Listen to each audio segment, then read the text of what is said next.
Hello বন্ধুরা, কেমন আছেন সবাই? আশা করি ভালো আছেন। আমার নতুন ব্লগে আপনাদের স্বাগতম।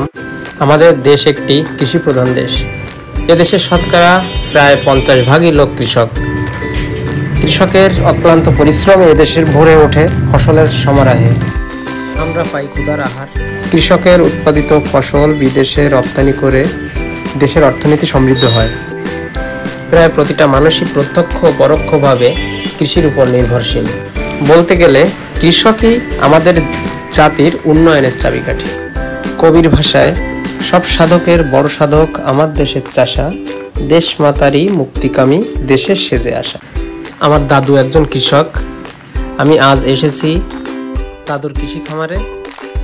আজ আপনাদের দেখাবো এই রোদে পুড়ে গরমের ভিতরে কৃষকরা কিভাবে কাজ করে। আসলে কৃষক একটি বীজ থেকে চারা উৎপাদন করে, সেটা রোপণ করে পরিচর্যা করে তার থেকে যে ফসল উৎপাদন করে, ফসল বিক্রয় করার সময় তার উপযুক্ত দাম তারা পায় না। আর কিছু অসাধু ব্যবসায়ীরা এই সুযোগ কাজে লাগিয়ে কৃষকদের কাছ থেকে স্বল্প দামে ফসল ক্রয় করে চড়া দামে 2 থেকে 3 গুণ লাভে বিক্রয় করে। কৃষকদের কষ্টের মূল্য তারা পায় না। কিছু অসাধু ব্যবসায়ীরা এই সুবিধাটা ভোগ করে। বাংলাদেশ স্বাধীনতা লাভ করেছে, বাংলাদেশের রাজনৈতিক ইতিহাসের অনেক পরিবর্তনও ঘটেছে, কিন্তু কৃষকের অসহায় ও দরিদ্র জীবনের কোনো ইতিবাচক পরিবর্তন ঘটেনি। আমাদের দেশের কৃষকরা এখনও দারিদ্র্য সীমার নিচে বসবাস করে।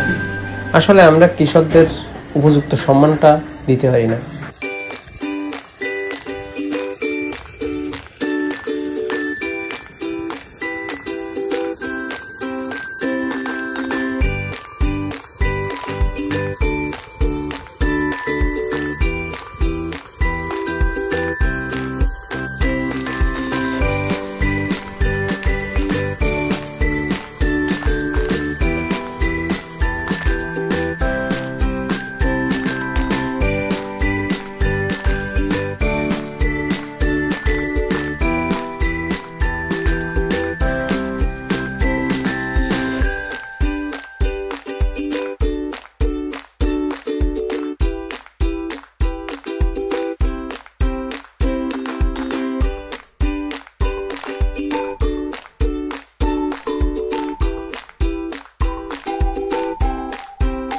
দেখেন বন্ধুরা, কত ফসল হয়েছে, কিন্তু এটা বিক্রয় করে তারা উপযুক্ত দাম পাচ্ছে না।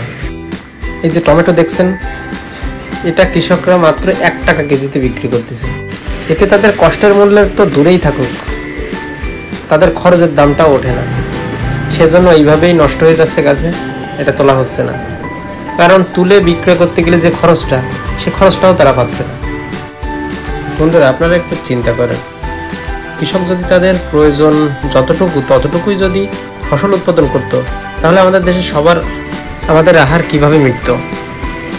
তাই আমাদের উচিত কৃষকদের সম্মান করা এবং তারা যাতে তাদের কষ্টের সঠিক মূল্য পায় সেটা নিশ্চিত করা।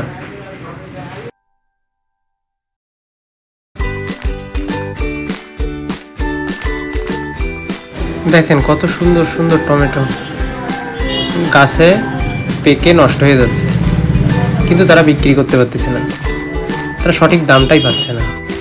আমি গেছিলাম কিছু টমেটো আনার জন্য, আর দেখতে কীরকম ফসল হয়েছে।